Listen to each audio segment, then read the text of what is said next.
મિત્રો આજે આપણે અવિભાજ્ય અવયવોની રીતથી 6, 72 અને 120 નો ગુસા અને લસા શોધીશું.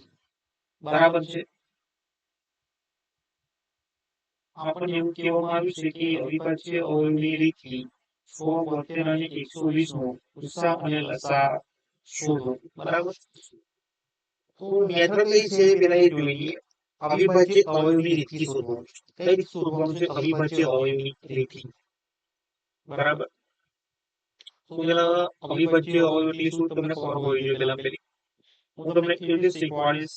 ધારો કે તમને કઈ આવડતું નથી, કેવી રીતે તમને શીખવાડીશ. બરાબર. તો અવિભાજ્ય અવયવ એટલે શું? કે જે વિભાજ્ય ન હોય તેવા અવયવને કેવા કહેવાય? અવિભાજ્ય અવયવ કહેવાય. ધ્યાન રાખજો કે બે એ અવિભાજ્ય અવયવ છે. બરાબર છે. એ તમારે યાદ રાખવું. એ સાબિત કરેલું છે. અને સાબિત તમારે જોઈતી હોય તો મને મળી જશે આવતા લેક્ચરમાં. બરાબર. તો તેને આપણે અવિભાજ્ય અવયવ ની રીતથી શોધવાનું. તો 6 ના આપણે અવિભાજ્ય અવયવો પાડીશું. 6 કોને કઈ રીતે લખાય? 2 તરી 6. બરાબર છે. 72 ના આપણે અવિભાજ્ય અવયવ પાડવા. 72 ને કઈ રીતે લખી શકાય? 24 તરી 72. તો 2 તરી 6. બરાબર. 2 તરી 6. 6 દુ 12. 12 દુ 24. 24 તરી 72. બરાબર. 72 લખી શકાય રીતે. ઓકે. 120. 120. બરાબર. 2 4 8 5 40. 40 તરી 120. બરાબર છે. હવે આપણે એને અવયવોના ફોર્મમાં લખીએ, એટલે કે 2n into 3n into 5n. બરાબર. એ રીતના. એટલે કે બે ની કોઈ ઘાત છે, એક ઘાત છે, એટલે એનું એક એક ઘાત એટલે 3 થાય. બરાબર. એનું એક બરાબર લઈ લઈએ છીએ આપણે. વાંચવામાં તકલીફ ના પડે એટલે આપણે સારી લખવું આગળ પડે. 1 ગુણ્યા 3 ની 1 ઘાત. બરાબર. આ 2 ની 3 ઘાત ગુણ્યા 3 ની 2 ઘાત. બરાબર છે. એ જ રીતે આપણે અહીંયા આગળ 2 ની 3 ઘાત ગુણ્યા 3 ગુણ્યા 5. બરાબર.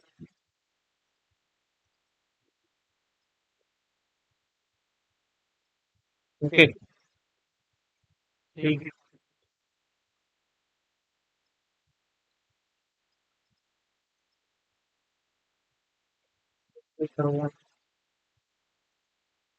આપણે હવે ડાયરેક્ટ લસા અને ગુસાની વ્યાખ્યા વાપરીશું.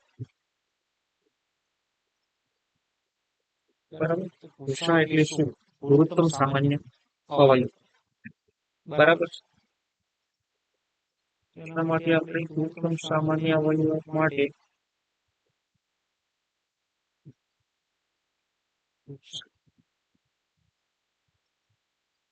ઇઝ ઇક્વલ ટુ શું થશે?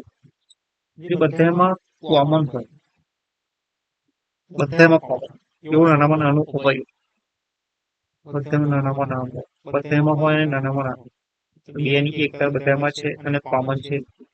3 ની 1 ઘાત બધામાં છે અને કોમન છે. બરાબર. 5 છે પણ બધામાં કોમન નથી. બરાબર. એટલે લખાશું લસા. લખી શકીએ બધામાં કોમન ના હોય તો ચાલે, પણ શું તેની ઘાત સૌથી મોટી જેની હોય એ લખવા. બરાબર. 2 ની 3 ઘાત ગુણ્યા 3 ની 2 ઘાત ગુણ્યા 5 ની 1 ઘાત. બરાબર.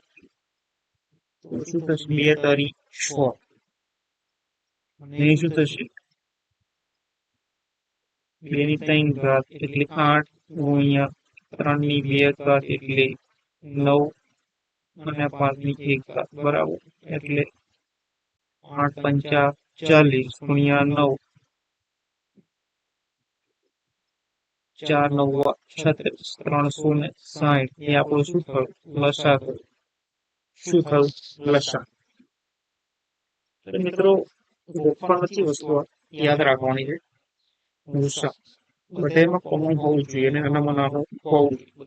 નાની ઘાત ધરાવતું હોવું જોઈએ. બરાબર છે. ગુસ્સા કહેવાય લસા 2 ની 3 ઘાત ગુણ્યા 3 ની 2 ઘાત ગુણ્યા 5 ની 1 ઘાત બરાબર.